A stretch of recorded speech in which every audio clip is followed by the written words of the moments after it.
പ്രിയ വിദ്യാർത്ഥികളെ, +1 English online ക്ലാസ്സിലേക്ക് എല്ലാവർക്കും സ്വാഗതം. ഇന്ന് നമ്മൾ +1 ഇംഗ്ലീഷ് കോഴ്സ് ബുക്കിലെ 2ാമത്തെ യൂണിറ്റ് ചർച്ച ചെയ്യുകയാണ്. ഈ യൂണിറ്റിൻ്റെ പേര് വേർഡ്സ് ആൻഡ് ഡീഡ്സ് എന്നാണ്. കഴിഞ്ഞ ക്ലാസ്സിൽ നമ്മൾ ഐ വിൽ ഫ്ലൈ എന്ന പാഠവും ഈഫ് എന്ന കവിതയും നന്നായി പഠിച്ചു. ഇനി ഈ യൂണിറ്റിലേക്ക് നമുക്ക് പ്രവേശിക്കാം. വേർഡ്സ് ആൻഡ് ഡീഡ്സ്, വാക്കുകളും പ്രവൃത്തികളും എന്നാണ് ഈ യൂണിറ്റിൻ്റെ മലയാളം. ഈ യൂണിറ്റ് തുടങ്ങുന്നത് 4 വരികളോടുകൂടിയ മഹാത്മജിയുടെ വചനങ്ങൾ വെച്ചുകൊണ്ടാണ്. ശ്രദ്ധിക്കൂ. Keep your thoughts positive because your thoughts become your words. Keep your words positive because your words become your behaviour. ഇതിൻ്റെ മലയാളം ഒന്ന് ശ്രദ്ധിച്ചു നോക്കൂ. ശുഭാപ്തി വിശ്വാസത്തോടെ ചിന്തിക്കുക. നിങ്ങളെല്ലാവരും ശുഭാപ്തി വിശ്വാസത്തോടു കൂടി ചിന്തിക്കുക. നല്ല വിശ്വാസമുണ്ടായിരിക്കുക നിങ്ങളുടെ പ്രവൃത്തികളിൽ. കാരണം ചിന്തകളാണ് പിന്നീട് വാക്കുകളായി മാറുന്നത്, അല്ലേ? നമ്മുടെ ചിന്തകളാണ് പിന്നീട് വാക്കുകളായി മാറുന്നത്. ശുഭാപ്തി വിശ്വാസത്തോടു കൂടി സംസാരിക്കുക. എല്ലാം ഉറച്ച വിശ്വാസത്തോടു കൂടി സംസാരിക്കുക. കാരണം സംസാരമാണ് സ്വഭാവത്തെ നിർണ്ണയിക്കുന്നത്. ഒരാളുടെ സംസാരമാണ് അദ്ദേഹത്തിൻ്റെ സ്വഭാവത്തെ നിർണ്ണയിക്കുന്നത്. മഹാത്മജിയുടെ ഈ വചനങ്ങളാണ് വേർഡ്സ് ആൻഡ് ഡീഡ്സ് എന്ന നമ്മുടെ 2ാമത്തെ യൂണിറ്റിൻ്റെ ആരംഭത്തിൽ നമുക്ക് കാണുവാൻ സാധിക്കുക. ഈ യൂണിറ്റ് വാക്കുകളും പ്രവൃത്തികളും തമ്മിലുള്ള സഹജമായ ബന്ധത്തിൻ്റെ ആവശ്യകതയെക്കുറിച്ചാണ് പ്രത്യേകമായും ചർച്ച ചെയ്യുന്നത്. വാക്കുകൾ പ്രവൃത്തികളാക്കുന്നവരെ നമ്മൾ അപൂർവമായിട്ട് മാത്രമേ കണ്ടിട്ടുള്ളൂ. നമ്മുടെ സമൂഹത്തിൽ ഒട്ടനവധി നേതാക്കൾ ഉണ്ടായിട്ടുണ്ട്. There are many leaders. ഒട്ടനവധി നേതാക്കന്മാരുണ്ടായിട്ടുണ്ട്. പക്ഷേ വളരെ കുറഞ്ഞ വ്യക്തികൾ മാത്രമാണ് അവരുടെ പ്രവർത്തനങ്ങൾ അഥവാ അവരുടെ വാക്കുകളുമായി അവരുടെ പ്രവർത്തനത്തെ കൂട്ടിയോജിപ്പിച്ചവരുള്ളൂ. വാക്കുകൾ കൊടുക്കുമ്പോൾ പ്രവർത്തിക്കുവാൻ നാം സന്നദ്ധരായിരിക്കണം എന്ന വലിയ ഒരു സന്ദേശമാണ് ഈ യൂണിറ്റിലൂടെ നമുക്ക് ലഭിക്കുന്നത്. നമുക്ക് എടുക്കാനുള്ള പാഠം ആൻഡ് ദെൻ ഗാന്ധി കെയിം എന്ന പാഠമാണ്. ഗാന്ധിയെക്കുറിച്ചുള്ള വളരെ വിജ്ഞാനമേറുന്ന ഒരു പാഠമാണിത്. അതുകൊണ്ട് തന്നെ മഹാത്മജിയെക്കുറിച്ച് പറയാതെ തരമില്ല. ശ്രദ്ധിച്ചു നോക്കൂ. Mahatma Gandhi always practised what he preached. പ്രവർത്തിക്കുന്നത് മാത്രമേ മഹാത്മാഗാന്ധി പറഞ്ഞിട്ടുള്ളൂ, സംസാരിച്ചിട്ടുള്ളൂ. He strongly believed that deeds must be an execution of words. വാക്കുകളുടെ പൂർത്തീകരണമായിരിക്കണം പ്രവർത്തികൾ എന്ന് അദ്ദേഹം വിശ്വസിച്ചു. Empty words never came out of his mouth. ഒരിക്കലും അദ്ദേഹം അർത്ഥശൂന്യമായ വാക്കുകൾ ജനങ്ങളോട് പറയുമായിരുന്നില്ല. If he said something, people could be sure that he would do it. അദ്ദേഹം എന്തെങ്കിലും അഭിപ്രായം പറഞ്ഞാൽ അദ്ദേഹം അത് നടപ്പിലാക്കുമെന്ന് ജനങ്ങൾക്ക് ഉറച്ച വിശ്വാസമുണ്ടായിരുന്നു. മാത്രവുമല്ല, he even gave up his life to practice what he preached. അദ്ദേഹം പ്രചരിപ്പിച്ചിരുന്ന കാര്യങ്ങൾ പ്രാവർത്തികമാക്കാൻ തൻ്റെ ജീവിതം തന്നെ അദ്ദേഹം സമർപ്പിച്ചു, അല്ലേ? അദ്ദേഹത്തിൻ്റെ ജീവിതം തന്നെയാണ് അദ്ദേഹത്തിൻ്റെ സന്ദേശം. Generations to come, it may be, will scarce believe that such a one as this ever in flesh and blood walked upon this earth.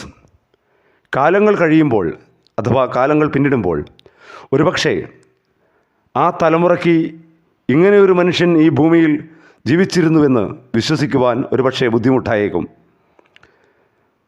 ഐൻസ്റ്റീൻ്റെ ഈ വാക്കുകൾ നമ്മുടെ രാഷ്ട്രപിതാവായ മഹാത്മജിയെക്കുറിച്ചാണ്. മഹാത്മജി ബാഹ്യശക്തികളുടെ പിന്തുണയില്ലാതെ തന്നെ അദ്ദേഹം തൻ്റെ ജനങ്ങളുടെ നേതാവായിരുന്ന വ്യക്തിയാണ്. ഒരു രാഷ്ട്രീയ പ്രവർത്തകനായിരുന്ന അദ്ദേഹത്തിൻ്റെ വിജയം കൗശലം നിറഞ്ഞ പ്രായോഗിക തന്ത്രങ്ങളിലൂടെ അല്ലായിരുന്നു, മറിച്ച് കാര്യങ്ങൾ മറ്റുള്ളവരെ പറഞ്ഞു ബോധ്യപ്പെടുത്താൻ കഴിവുള്ള വ്യക്തിത്വത്തിലൂടെയായിരുന്നു. നിർബന്ധ ബുദ്ധിയില്ലാത്ത ഒരു ധീരനായ പോരാളിയായിരുന്നു അദ്ദേഹം. വിവേകത്തിൻ്റെയും എളിമയുടെയും മൂർത്തിമത് ഭാവമായിരുന്നു മഹാത്മജി. ഏത് സാഹചര്യത്തിലും സ്വന്തം നിലപാടിൽ നിന്ന് വ്യതിചലിക്കാത്ത വ്യക്തിത്വം അദ്ദേഹത്തിൻ്റെ കൈമുതലായിരുന്നു. സ്വന്തം ജനതയുടെ അഭിവൃദ്ധിക്കും പുരോഗമനത്തിനും വേണ്ടി തൻ്റെ എല്ലാ കഴിവുകളും അദ്ദേഹം സമർപ്പിച്ചിരുന്നു. ഇങ്ങനെ ലോകം കണ്ടതിൽ വെച്ച് ഏറ്റവും മഹാനായ ഒരു വ്യക്തിയാണ് ഗാന്ധിജി എന്ന് നമുക്ക് മനസ്സിലാക്കാം. ഇനി നമുക്ക് ആൻഡ് ദെൻ ഗാന്ധി കെയിം എന്ന പാഠഭാഗത്തിലേക്ക് ശ്രദ്ധ കൊടുക്കാം. ശ്രദ്ധിക്കൂ. And then Gandhi came. Gandhi വന്നപ്പോൾ എന്നാണ് ഇതിൻ്റെ മലയാളം. ഈ വളരെ വിജ്ഞാനമേറിയ ഈ ഒരു പാഠം നമുക്ക് സമർപ്പിച്ചിട്ടുള്ളത് ജവഹർലാൽ നെഹ്റുവാണ്. ഇനി നമുക്ക് ഓദറായ ജവഹർലാൽ നെഹ്റുവിനെ കുറിച്ച് അല്പം കാര്യങ്ങൾ ചർച്ച ചെയ്യാം, അല്ലേ? About the other. Jawaharlal Nehru was born on 14th November 1889. He was the first Prime Minister of India. Jawaharlal Nehru promoted democracy, socialism, secularism, and unity. Nehru was a prolific writer in English and wrote a number of books such as The Discovery of India, Glimpses of World History, and an autobiography. In 1955, Nehru was awarded the Bharat Ratna, India's highest civilian honor. He passed away on 27th May 1964. Jawaharlal Nehru 1889 November 14 ജനിച്ചു. ഇന്ത്യയുടെ ആദ്യത്തെ പ്രധാനമന്ത്രിയായിരുന്നു ഇദ്ദേഹം. ജനാധിപത്യത്തെയും സോഷ്യലിസത്തെയും മതേതരത്വത്തെയും ഐക്യത്തെയും ഒരുപോലെ പ്രോത്സാഹിപ്പിച്ചിരുന്ന India കണ്ട എക്കാലത്തെയും പ്രശസ്തനായ വ്യക്തി. പ്രശസ്തനായ ഇംഗ്ലീഷ് എഴുത്തുകാരനായിരുന്നു ജവഹർലാൽ നെഹ്റു. ഒട്ടനവധി പുസ്തകങ്ങളുടെ കർത്താവായ ഇദ്ദേഹം വളരെ പ്രശസ്തമായ കുറേ കൃതികൾക്ക്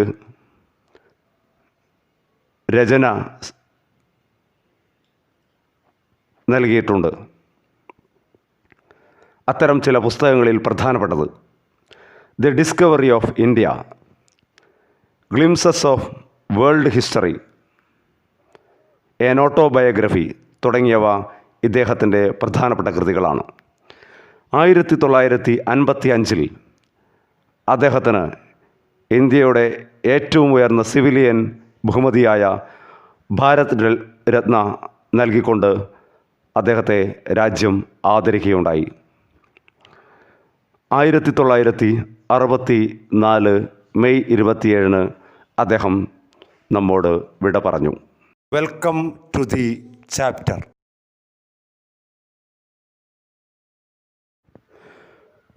World War first ended at last, and the peace, instead of bringing us relief and progress, brought us repressive legislation and martial law in the Punjab.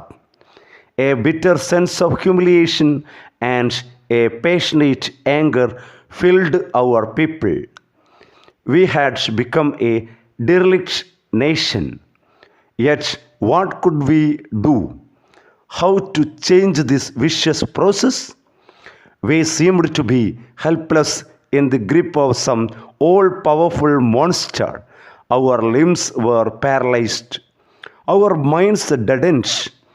Large numbers of people cut off from the land and incapable of any kind of manual or technical work joined the swelling army of the unemployed, and helpless, hopeless, sank ever deeper into the morass. They did not know where to look for. Neither the old nor the new offered them any hope. ഈ പാരഗ്രാഫിൻ്റെ മലയാളം നമുക്ക് ശ്രദ്ധിക്കാം.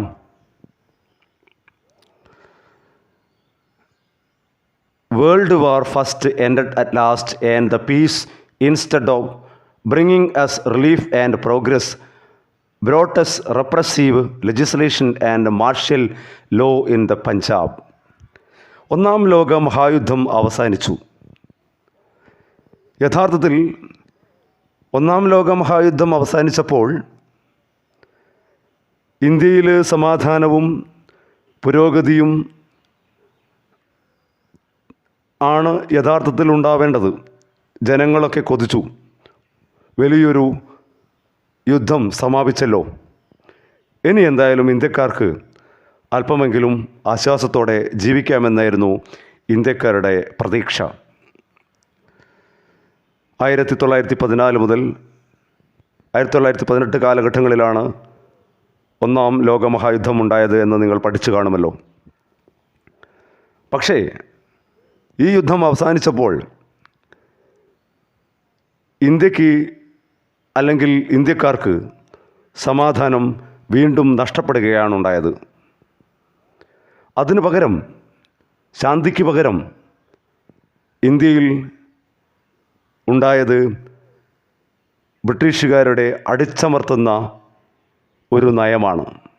അതായത് പഞ്ചാബിലെ സൈനിക നിയമം എന്നാണ് അതിന് പേരിട്ടിരിക്കുന്നത്.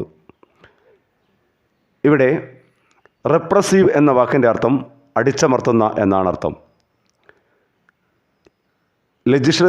Legislation എന്നാൽ നിയമനിർമ്മാണം. മാർഷ്യൽ ലോ അർത്ഥം പട്ടാള നിയമം എന്ന് അർത്ഥം. മനസ്സിലായല്ലോ? അപ്പം ഇന്ത്യയിൽ പഞ്ചാബിലെ സൈനിക നിയമവും ഇന്ത്യക്കാരെ അടിച്ചമർത്താനുള്ള ഒരു നിയമ സംവിധാനവുമാണ് ഒന്നാം ലോകമഹായുദ്ധത്തിന് ശേഷം ഇന്ത്യയിൽ സംജാതമായത്. ഇന്ത്യക്കാരുടെ പ്രതീക്ഷയ്ക്ക് വിരുദ്ധമായിട്ടാണ് ഇന്ത്യയിൽ സംഭവിച്ചത് എന്ന് അർത്ഥം. Okay. A bitter sense of humiliation and a passionate anger filled our people. ജനങ്ങളിലാവട്ടെ അവഹേളനവും കടുത്ത ദേഷ്യവുമാണ് ഉണ്ടായത്. ഇന്ത്യക്കാർക്ക് നേരിടേണ്ടി വന്നത് കടുത്ത അപമാനിക്കലാണ്, അവഹേളനമാണ്. അവരിൽ കടുത്ത ദേഷ്യമുണ്ടായി. ഇവിടെ ഹ്യൂമിലിയേഷൻ എന്ന വാക്കിൻ്റെ അർത്ഥം അപമാനം എന്നാണ് അർത്ഥം. പാഷനേറ്റ് എന്ന് പറഞ്ഞാൽ ശക്തമായ വികാരം, ശക്തമായത് എന്നൊക്കെ അർത്ഥം. Then we had become a derelict nation. നമ്മുടെ രാജ്യം ഒരു ഉപേക്ഷിക്കപ്പെട്ട രാജ്യമായി മാറി. ഡെർലിക്റ്റ് മീൻസ് ഉപേക്ഷിക്കപ്പെട്ടത് എന്നർത്ഥം. Yet what could we do? How to change this vicious process? We seemed to be helpless in the grip of some all-powerful monsters. Our limbs were paralyzed, our minds deadened. ഈ ഒരു സാഹചര്യത്തിൽ എങ്ങനെ മാറ്റം വരുത്തുവാൻ നമുക്ക് സാധിക്കും? ഇന്ത്യൻ ജനത ചിന്തിച്ചു. എങ്ങനെയാണ് ഈ ദുരിതത്തിൽ നിന്ന് നമുക്ക് കരകയറുവാൻ സാധിക്കുമോ? അങ്ങനെ നമുക്ക് കഴിയുമോ? ഇന്ത്യൻ ജനത കൂട്ടായി ചിന്തിച്ചു തുടങ്ങി. ഒരു ഭീമാകാരനായ രാക്ഷസൻ്റെ പിടിയിലകപ്പെട്ടതുപോലെയായിരുന്നു ഇന്ത്യൻ ജനത. മോൺസ്റ്റർ, രാക്ഷസൻ എന്നൊക്കെ അർത്ഥം. Limbs were paralysed.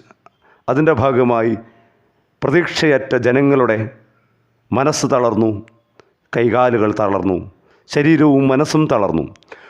All powerful monster എന്നതുകൊണ്ട് ഉദ്ദേശിക്കുന്നത് എല്ലാ തരത്തിലും ഇന്ത്യൻ ജനത അവഹേളനം, അപമാനം എന്നിവ സഹിക്കേണ്ടി വന്നു. ഇങ്ങനെ എല്ലാത്തിൻ്റെയും അധീനതയിൽപ്പെട്ട ഇന്ത്യൻ ജനത ഒരു വലിയ രാക്ഷസൻ്റെ പിടിയിലകപ്പെട്ടതുപോലെയായി എന്നാണ് അർത്ഥം. അതുകൊണ്ട് തന്നെ നമ്മുടെ മനസ്സും ശരീരവും ആകെ തളർന്നുപോയി. മാത്രവുമല്ല, large numbers of people cut off from the land and incapable of any kind of manual and technical work. ഒട്ടനവധി ഇന്ത്യൻ ജനത ജോലിയില്ലാതെ ഉണ്ടായിരുന്നു. ജോലി നഷ്ടപ്പെട്ടു. അവരുടെ കാർഷിക ഭൂമിയിൽ നിന്ന് അവരെ പുറന്തള്ളപ്പെട്ടു. ജോലി അവസരങ്ങൾ അവർക്ക് നിഷേധിക്കപ്പെട്ടു. മാത്രവുമല്ല, കടുത്ത ദാരിദ്ര്യവും ഇന്ത്യൻ ജനത അനുഭവിച്ചു.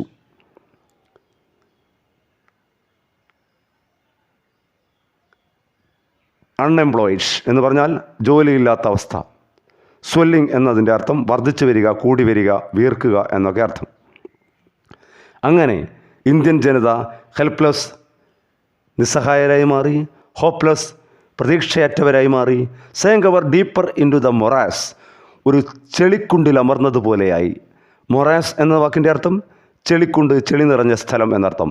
ഒരു പാഴ്ഭൂമിയിൽ അകപ്പെട്ടതുപോലെ, ഒരു ചെളിക്കുണ്ടിൽ താഴ്ത്തപ്പെട്ടതുപോലെയായി എല്ലാം നഷ്ടപ്പെട്ട Indian Janata. They did not know where to look, for neither the old nor the new offered them any hope. Indian ജനത എല്ലാം നഷ്ടപ്പെട്ടവരായി മാറി. പഴയ നേതാക്കൾക്കോ പുതിയ നേതാക്കൾക്കോ അവർക്കൊരു പ്രതീക്ഷ നൽകാൻ കഴിഞ്ഞില്ല എന്നുള്ളതാണ് അവരെ വീണ്ടും പ്രയാസത്തിൽ അകപ്പെടുത്തിയത്. ഒന്നാമത്തെ പാരഗ്രാഫിൻ്റെ മീനിങ് ആണ് ഇപ്പോൾ നമ്മൾ ചർച്ച ചെയ്തത്. മനസ്സിലായി കാണുമെന്ന് വിശ്വസിക്കുന്നു. നെക്സ്റ്റ് പാരഗ്രാഫ് ശ്രദ്ധിക്കൂ. What could we do? How could we pull India out of this quagmire of poverty and defeatism? Not for a few years of excitement and agony and suspense, but for long generations our people had offered their blood and toil, tears and sweat, and this process had eaten its way deep into the body and soul of India, poisoning every aspect of our life. ഇതിൻ്റെ മലയാളം ശ്രദ്ധിക്കൂ. ഇത്തരത്തിലുള്ള വളരെ മോശമായ അവസ്ഥയിൽ നിന്ന് ഇന്ത്യയെ രക്ഷിക്കുവാൻ, ഇന്ത്യയെ ഉയർത്താൻ എങ്ങനെ സാധിക്കുമെന്നുള്ളതായിരുന്നു ഇന്ത്യൻ ജനതയുടെ ഏറ്റവും വലിയ പ്രശ്നം. മാത്രവുമല്ല, how could we pull India out of this quagmire of poverty. Quagmire എന്ന വാക്കിൻ്റെ അർത്ഥം അപകടം നിറഞ്ഞ അവസ്ഥ എന്നാണ് അർത്ഥം. പോവർട്ടി, ദാരിദ്ര്യം. ഡെഫീറ്റിസം എന്ന് പറഞ്ഞാൽ പരാജയ ഭീതി, അതായത് വിശ്വാസമില്ലായ്മ എന്നൊക്കെ അർത്ഥം. എന്തു തന്നെയായാലും വളരെ പ്രയാസം നിറഞ്ഞ ഈ അവസ്ഥയിൽ നിന്ന്, ദരിദ്രാവസ്ഥയിൽ നിന്ന്, അപകടം നിറഞ്ഞ അവസ്ഥയിൽ നിന്ന് ഇന്ത്യയെ എങ്ങനെ രക്ഷിക്കുമെന്നുള്ളതായിരുന്നു ഏറ്റവും പ്രധാനപ്പെട്ട ചോദ്യം, അല്ലെങ്കിൽ ഇന്ത്യൻ ജനത നേരിട്ട വലിയ പ്രശ്നം. Not for a few years of excitement and agony and suspense, but for long generations our people had offered their blood and toil, tears and sweat. കാലാകാലങ്ങളായി ഇന്ത്യൻ ജനങ്ങൾ അവരുടെ രക്തവും കഠിനാധ്വാനവും കണ്ണീരും വിയർപ്പും സമർപ്പിച്ചുകൊണ്ടേയിരുന്നു. ഇന്ത്യക്ക് വേണ്ടി, ഇന്ത്യയുടെ പുരോഗതിക്ക് വേണ്ടി കാലങ്ങളായി ഇന്ത്യൻ ജനത അവരുടെ രക്തവും കഠിനാധ്വാനവും നൽകി വരികയാണ്. പാവപ്പെട്ട ഇന്ത്യക്കാരൻ അവരുടെ കണ്ണുനീരും വിയർപ്പും ഇന്ത്യക്ക് വേണ്ടി, സ്വന്തം മാതൃരാജ്യത്തിന് വേണ്ടി സമർപ്പിച്ചുകൊണ്ടേയിരുന്നു. മാത്രവുമല്ല, and this process had eaten its way deep into the body and soul of India, poisoning every aspect of our life. ഇപ്പോൾ ഇന്ത്യയുടെ ആത്മാവും ശരീരവും മോശമായ അവസ്ഥയിൽ എത്തിച്ചേർന്നിരിക്കുകയാണ്. ഇനി എങ്ങനെയാണ് നമ്മുടെ മാതൃരാജ്യത്തെ രക്ഷിക്കുവാൻ കഴിയുക? ഇന്ത്യ എന്ന രാജ്യം വീർപ്പുമുട്ടുകയാണ്. ഈ മോശമായ അവസ്ഥയിൽ നിന്ന് നമ്മുടെ രാജ്യത്തിൻ്റെ ആത്മാവിനെയും ശരീരത്തെയും എങ്ങനെ രക്ഷിക്കുവാൻ നമുക്ക് സാധിക്കും? Poisoning every aspects of our life. Indian ജീവിതത്തിനിടയിൽ, ഇന്ത്യക്കാരുടെ ജീവിതത്തിനിടയിൽ എല്ലാ തലങ്ങളിലും എല്ലാ ഭാഗങ്ങളിലും ബ്രിട്ടീഷുകാരാൽ വിഷം കുത്തി നിറയ്ക്കപ്പെട്ടിരിക്കുകയാണ്. ആ ചിന്തയിൽ നിന്ന് ഇന്ത്യയെ വിഷമുക്തമാക്കാൻ, ഇന്ത്യൻ ജനതയുടെ മനസ്സ് മാറ്റിയെടുക്കുവാൻ ഉടൻ തന്നെ പരിഹാരം കണ്ടേ പറ്റൂ എന്ന് ഇന്ത്യൻ നേതാക്കളും ഇന്ത്യൻ ജനതയും തലപുകഞ്ഞാലോചിച്ചു കൊണ്ടിരിക്കുകയാണ്. അതിനുവേണ്ടി അവർ അക്ഷീണ പരിശ്രമം നടത്തിക്കൊണ്ടിരിക്കുകയാണ്. പക്ഷേ ഒരു പിടിവള്ളി കിട്ടാതെ ഇന്ത്യൻ ജനത ഈ അവസ്ഥയിൽ ഉഴലുകയാണ് എന്നതാണ് ഒന്നാം ലോക മഹായുദ്ധത്തിന് ശേഷം ഇന്ത്യയിലുണ്ടായ പ്രധാനപ്പെട്ട അവസ്ഥ. പ്രിയ വിദ്യാർത്ഥികളെ, അടുത്ത പാരഗ്രാഫ് ശ്രദ്ധിക്കൂ. And then Gandhi came. He was like a powerful current of fresh air that made us stretch ourselves and take deep breaths, like a beam of light that pierced the darkness and removed the scales from our eyes, like a whirlwind that upset many things, but most of all the working of people's minds. He did not descend from the top. He seemed to emerge from the millions of India speaking their language. ഈ പാരഗ്രാഫിൻ്റെ മലയാളം ശ്രദ്ധിച്ചു നോക്കൂ. And then Gandhi came. ഇത്തരം അപ്രതീക്ഷിതമായ ഘട്ടങ്ങളിലാണ് ഇന്ത്യയെ ഉണർത്തിക്കൊണ്ട് ഗാന്ധിജി എന്ന ദൂതൻ ഇന്ത്യയിലേക്ക് പ്രവേശിച്ചത്. ഇന്ത്യക്കാർ നിരാശയിൽപ്പെട്ട് ഉഴലുന്ന അവസ്ഥയിലായിരുന്നു. അറ്റം കാണാത്ത കടലിലകപ്പെട്ട കപ്പലിലെ യാത്രക്കാരെ പോലെയായിരുന്നു ഇന്ത്യൻ ജനത. ഈ സന്ദർഭത്തിലാണ് ഇന്ത്യയിലേക്ക് മഹാത്മജി എത്തിച്ചേരുന്നത്. He was like A powerful current of fresh air. ഒരു ശുദ്ധവായുവിൻ്റെ ശക്തമായ പ്രവാഹം പോലെയായിരുന്നു അദ്ദേഹം ഇന്ത്യയിലേക്ക് പ്രവേശിച്ചത്. He made us stretch ourselves and take deep breaths. മാത്രവുമല്ല, like a beam of light that pierced the darkness and removed the scales from our eyes.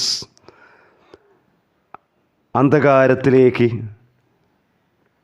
ചൂഴ്ന്നിറങ്ങിയ പ്രകാശകിരണം പോലെയായിരുന്നു അദ്ദേഹം.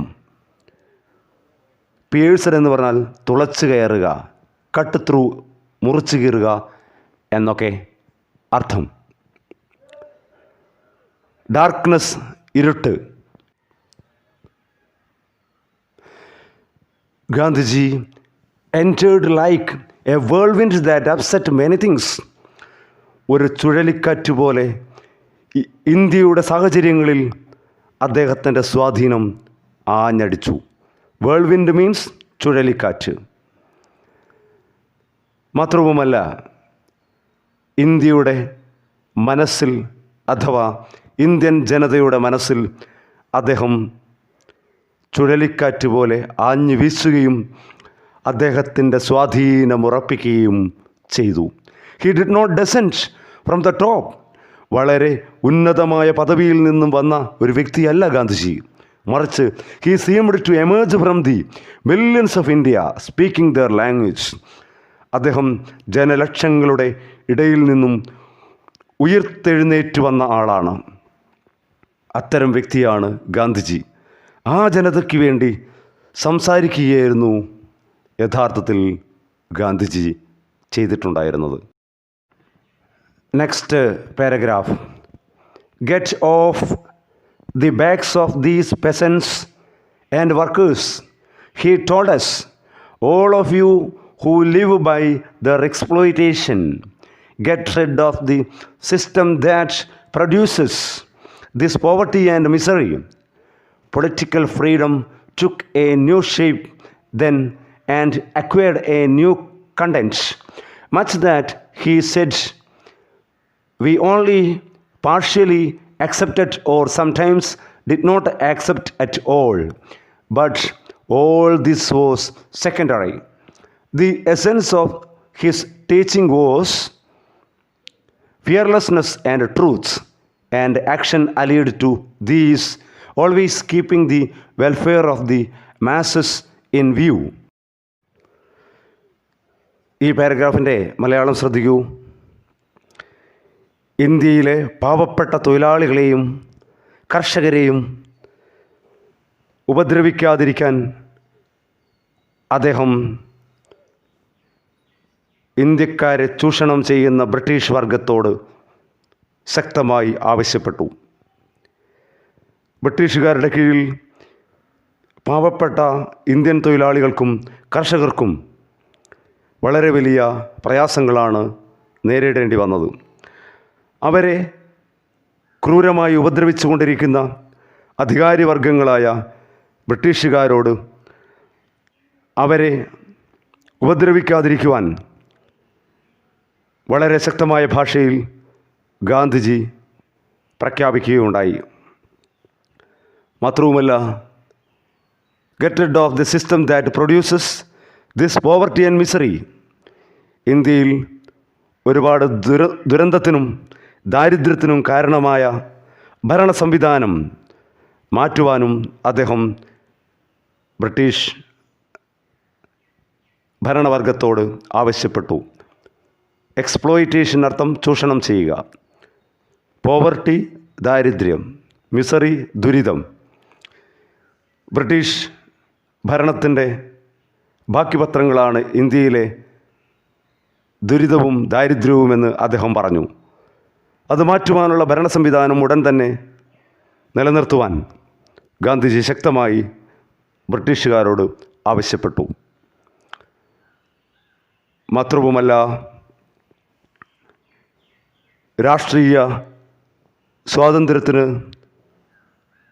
പുത്തൻ അർത്ഥം കൈവരുന്ന ഒരു സ്ഥിതിവിശേഷമായിരുന്നു അന്നുണ്ടായിരുന്നത്. ഗാന്ധിജിയുടെ ശക്തമായ ഇടപെടലിന് ശേഷം ഇന്ത്യയിൽ പുതിയ രാഷ്ട്രീയ സാഹചര്യങ്ങൾ പതിയെ തെളിഞ്ഞു വരികയുണ്ടായി. Much that he said we only partially accepted or sometimes did not accept it at all. But all this was secondary. The essence of his teaching was fearlessness and truth, and action allied to these, always keeping the welfare of the masses in view. Gandhiji പ്രചരിപ്പിച്ചുകൊണ്ടിരുന്ന ആശയങ്ങൾ മുഴുവൻ Indian ജനതയ്ക്ക് ഉൾക്കൊള്ളുവാൻ കഴിഞ്ഞില്ല. ഇന്ത്യയിലേക്ക് പുതിയ ഒരു വ്യക്തി പ്രവേശിക്കുകയും അദ്ദേഹം തൻ്റെ ആശയങ്ങൾ നടപ്പിൽ വരുത്തുവാൻ ശ്രമിക്കുകയും ചെയ്തപ്പോൾ പല ഇന്ത്യക്കാർക്കും അദ്ദേഹത്തിൻ്റെ ആശയങ്ങൾ എളുപ്പത്തിൽ അഥവാ പെട്ടെന്ന് ഉൾക്കൊള്ളുവാൻ സാധിക്കാതിരുന്ന പ്രതിസന്ധികളും ഇവിടെ സംജാതമായിരുന്നു. എങ്കിലും അദ്ദേഹം പ്രചരിപ്പിച്ചിരുന്ന ഏറ്റവും വലിയ ആശയങ്ങൾ എന്തായിരുന്നു? നിർഭയത്വവും സത്യവുമായിരുന്നു. ഇതാണ് അദ്ദേഹം ഏറ്റവും കൂടുതൽ ഇന്ത്യൻ ജനതയ്ക്കിടയിൽ പ്രചരിപ്പിക്കുവാൻ ആഗ്രഹിച്ചിരുന്നത്. ഫിയർലെസ്നെസ് അഥവാ നമ്മൾ പഴയ പുസ്തകങ്ങളിൽ പഠിച്ച ഭയമില്ലാതിരിക്കുന്ന അവസ്ഥ, അതാണ് ഫിയർലെസ്നെസ്. മാത്രവുമല്ല, സത്യവും ട്രൂത്ത് എന്നീ രണ്ട് കാര്യങ്ങളാണ് അദ്ദേഹം ഇന്ത്യൻ ജനതയെ പഠിപ്പിക്കുവാൻ ഏറ്റവും ശ്രമിച്ചുകൊണ്ടിരുന്നത്. അദ്ദേഹത്തിൻ്റെ ബോധവൽക്കരണത്തിൻ്റെ കാതൽ എന്ന് പറയുന്നത് നിർഭയത്വവും സത്യവുമായിരുന്നു. ജനനന്മ എന്നും അദ്ദേഹത്തിൻ്റെ മനസ്സിലുണ്ടായിരുന്നു. ജനനന്മയെ മുൻനിർത്തിയായിരുന്നു അദ്ദേഹം ഇന്ത്യൻ ജനതയ്ക്കിടയിൽ ആശയങ്ങൾ പ്രചരിപ്പിച്ചതും പ്രവർത്തിച്ചതും എന്ന് മറക്കാതിരിക്കുക. Next part, the greatest gift for an individual or a nation. So we had been told in our ancient books was abhaya, fearlessness, not merely bodily courage, but the absence of fear from the mind. The dominant impulse in India under British rule was that of fear, pervasive, oppressing, strangling fear. Fear of the army, the police, the widespread secret service, fear of the official class, fear of laws meant to suppress and of prison, fear of the landlord's agent, fear of the moneylender, fear of unemployment and starvation, which were always on the threshold. It was against this all-pervading fear that Gandhi's quiet and determined voice was raised. Be not afraid. Was it so simple as all that? Not quite. And yet fear builds its phantoms, which are more fearsome than reality itself. And reality, when calmly analyzed and its consequences willingly accepted, loses much of its terror. ഈ ഭാഗത്തിൻ്റെ മലയാളം ശ്രദ്ധിക്കുക. The greatest gift for an individual or a nation, so we had been told in our ancient books, was abhaya, fearlessness, not merely bodily courage, but the absence of fear from the mind. ഒരു വ്യക്തിക്കോ രാജ്യത്തിനോ കിട്ടാവുന്ന ഏറ്റവും വലിയ വരദാനം അഥവാ അനുഗ്രഹം എന്നുള്ളത് നിർഭയത്വമാണ്, അതായത് fearlessness എന്നാണ്. അങ്ങനെ നമ്മൾ നമ്മുടെ പുരാണങ്ങളിൽ പോലും നമ്മൾ പഠിച്ചിട്ടുണ്ട് അഥവാ പരാമർശിച്ചിട്ടുണ്ട്. കേവലം ശക്തമായ ഒരു ശരീരമുണ്ടായിരിക്കുക എന്നുള്ളതല്ല, മറിച്ച് ശാരീരികമായ ധൈര്യമുണ്ടായിരിക്കുക എന്നുള്ളതുമല്ല, മറിച്ച് ധൈര്യമുള്ള മനസ്സുണ്ടായിരിക്കുകയും നിർഭയമായ മനസ്സുണ്ടായിരിക്കുകയും ചെയ്യുക എന്നുള്ളതാണ്. അതുകൊണ്ട് തന്നെ നിർഭയത്വമുള്ള ജനതയാണ് ഇന്ത്യക്ക് ആവശ്യമെന്ന് അദ്ദേഹം ഇന്ത്യൻ ജനങ്ങളോട് ഉദ്ഘോഷിച്ചു. മാത്രവുമല്ല, ദി ഡൊമിനൻറ്റ് ഇമ്പൾസ്, ഡൊമിനൻ്റ് എന്ന് പറഞ്ഞാൽ സ്ട്രോങ്, ശക്തിയുള്ള, ഇമ്പൾസ് എന്ന് പറഞ്ഞാൽ ഫീലിംഗ്, തോന്നൽ, അനുഭവപ്പെടൽ. In India under British rule was that of fear, pervasive, oppressing, strangling fear, fear of the army, the police, the widespread secret service, fear of the official class, fear of laws meant to suppress and of prison, fear of the landlord's agent, fear of the moneylender, fear of unemployment and starvation, which were always on the threshold. എന്നാൽ ഇന്ത്യക്കാർ ഭയപ്പെട്ടിരുന്ന ഒട്ടനവധി കാര്യങ്ങൾ British ഇന്ത്യയിൽ സംജാതമായിരുന്നു. എന്തൊക്കെയാണവ? മറിച്ച് ഭയമില്ലാത്ത മനസ്സിൻ്റെ അവസ്ഥയാണ് നമുക്കുണ്ടാവേണ്ടതെന്ന് ഗാന്ധിജി ഇന്ത്യക്കാരെ പഠിപ്പിച്ചപ്പോൾ ഇന്ത്യക്കാരുടെ മനസ്സിൽ ഭയം കുത്തിനിറച്ചുകൊണ്ടാണ് ബ്രിട്ടീഷുകാർ നമ്മെ ഭരിക്കുവാൻ തയ്യാറായത്. ബ്രിട്ടീഷ് പടയെ അഥവാ ബ്രിട്ടീഷ് ഭരണത്തെ ഇന്ത്യയിൽ കോടാനുകോടി ജനങ്ങളുണ്ടായിരുന്നിട്ടും അവരെ വെല്ലുവാൻ കെൽപ്പുള്ള ഒരു നേതൃത്വമില്ലാത്തതിൻ്റെ, സംഘബലമില്ലാത്തതിൻ്റെ, സൈനിക ശക്തി ഇല്ലാത്തതിൻ്റെ പേരിൽ ഇന്ത്യൻ ജനത അവരുടെ മുന്നിൽ പേടിച്ച് വിറങ്ങലിച്ചു. അത്തരം സന്ദർഭത്തിലാണ് ഗാന്ധിജി ഇന്ത്യയിലേക്ക്, കൂരിരുട്ടിലേക്ക് മുറിച്ചു കടന്ന പ്രകാശകിരണം പോലെ ഇന്ത്യയിലേക്ക് എത്തിച്ചേരുകയും ഇന്ത്യൻ ജനതയുടെ മനസ്സിൽ കൊടുങ്കാറ്റ് പോലെ, ചുഴലിക്കാറ്റ് പോലെ ആഞ്ഞു വീശുകയും സ്വാധീനം ചെലുത്തുകയും അദ്ദേഹത്തിൻ്റെ നിർഭയത്വവും സത്യവും എന്ന ആശയങ്ങൾ പ്രചരിപ്പിക്കുകയും ചെയ്തത്. അദ്ദേഹം പറഞ്ഞു, നിർഭയമായ മനസ്സുള്ള ഇന്ത്യക്കാരാണ് എനിക്ക് വേണ്ടത്. അതേസമയം ഇന്ത്യൻ ജനതയിൽ ഭയം കുത്തിനിറക്കുവാൻ ബ്രിട്ടീഷുകാർ പരമാവധി ശ്രമിക്കുകയും ചെയ്തു. ഇന്ത്യക്കാർക്ക് പട്ടാളത്തിനോടും ഇന്ത്യൻ പോലീസിനോടും രഹസ്യാന്വേഷണ വിഭാഗത്തോടും ഇന്ത്യയിലെ നിയമങ്ങളോടും ജയിലിനോടും ജന്മിയോടും എന്തിനധികം തൻ്റെ കൂട്ടാളിയോടും ഇന്ത്യയിലെ മണി ലെൻഡർ പലിശക്കാരനോടും ഇന്ത്യയിലെ അൺഎംപ്ലോയ്മെൻറ്റ് അഥവാ തൊഴിലില്ലായ്മയോടും പോവർട്ടി പട്ടിണിയോടും ഉള്ള ഭയം ഇന്ത്യക്കാരൻ്റേത് എത്രയോ വലുതായിരുന്നു. ഇതിനെയൊക്കെ ഇന്ത്യക്കാർ വല്ലാതെ ഭയപ്പെടുന്ന കാഴ്ചയാണ് ഗാന്ധിജിക്ക് കാണുവാൻ സാധിച്ചത്. ഈ ഭയത്തെ ഇന്ത്യൻ മനസ്സുകളിൽ നിന്ന് തുടച്ചു നീക്കുവാൻ ഗാന്ധിജി ശ്രമിച്ചുകൊണ്ടേയിരുന്നു. ഇന്ത്യക്കാർ ഏറ്റവും കൂടുതൽ ഭയപ്പെട്ടിരുന്നത് ബ്രിട്ടീഷുകാരായ പട്ടാളത്തെയും പോലീസിനെയും കഴുത്ത് ഞെരിക്കുന്ന രീതിയിലുള്ള അവരുടെ നിയമ നടപടികളെയും ഒക്കെയായിരുന്നു.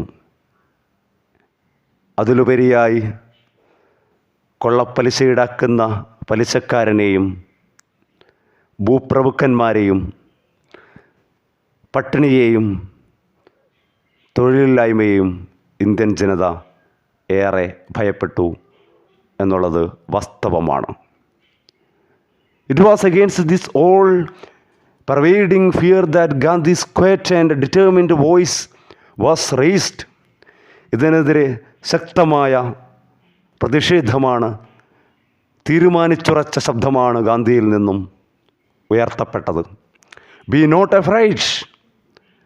Was it so simple as all that? Not quite. And yet fear builds its phantoms, which are more fearsome than reality itself. And its reality, when calmly analyzed and its consequences willingly accepted, loses much of its terror എന്നാണ്. എന്ന് പറഞ്ഞാൽ ഇന്ത്യക്കാർക്ക് എല്ലാത്തിനോടുമുള്ള പേടിയെ പൂർണ്ണമായി തുടച്ചു നീക്കുവാൻ ഗാന്ധിജി അഗാധമായി ആഗ്രഹിച്ചു. അതിനുവേണ്ടി അദ്ദേഹം തൻ്റെ പ്രവർത്തനങ്ങൾക്ക് നേതൃത്വം നൽകുകയുണ്ടായി. ഭയപ്പെടാതെ ഇരിക്കുവാൻ അദ്ദേഹം ഇന്ത്യൻ ജനതയോട് ആവശ്യപ്പെട്ടു. ജനങ്ങളെ അവരുടെ പേടിയിൽ നിന്നും മോചിപ്പിക്കുക എന്നത് വളരെ ഒരിക്കലും എളുപ്പമായിരുന്ന ഒരു കാര്യമായിരുന്നില്ല.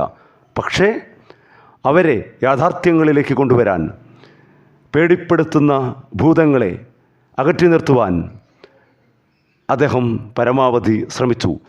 ഇന്ത്യൻ ജനതയെ ഭയത്തിൽ നിന്നും മാറ്റി യാഥാർത്ഥ്യ ജീവിതത്തിലേക്ക് കൊണ്ടുവരാനും യഥാർത്ഥ അവസ്ഥ അവരെ ബോധ്യപ്പെടുത്തുവാനും ഇതിൻ്റെ കാരണം ബ്രിട്ടീഷ് ജനതയുടെ ക്രൂരമായ ഭരണ നടപടികളാണെന്നും അവർക്കെതിരെ ശക്തമായി പ്രതികരിക്കുവാൻ നാം സദാ സന്നദ്ധരായിരിക്കണമെന്നും അദ്ദേഹം ഇന്ത്യൻ ജനതയെ ബോധവൽക്കരിച്ചു. ഇന്ത്യൻ ജനതയെ ചെറിയ രീതിയിലെങ്കിലും പതുക്കെ ഭയത്തിൽ നിന്ന് മോചിപ്പിക്കുവാൻ ആ മഹാനുഭാവന് കഴിഞ്ഞു എന്നുള്ളത് വളരെ വിചിത്രമായ അത്ഭുതകരമായ ഒരു കാര്യം തന്നെയായിരുന്നു എന്ന് നമുക്ക് ജവഹർലാൽ നെഹ്റുവിൻ്റെ വിവരണങ്ങളിലൂടെ ഗാന്ധിജിയെക്കുറിച്ച് നമുക്ക് മനസ്സിലാക്കാവുന്നതാണ്. പ്രിയ വിദ്യാർത്ഥികളെ, ആൻഡ് ദെൻ ഗാന്ധി കെയിം എന്ന പാഠത്തിൻ്റെ ആദ്യത്തെ കുറച്ച് ഭാഗങ്ങളാണ് നമ്മൾ ഇന്ന് ചർച്ച ചെയ്തത്. എല്ലാവർക്കും മനസ്സിലായി കാണുമെന്ന് വിശ്വസിക്കുന്നു. ഈ പാഠത്തിൻ്റെ തുടർഭാഗം നമുക്ക് അടുത്ത ക്ലാസ്സിൽ ചർച്ച ചെയ്യാം. Thank you.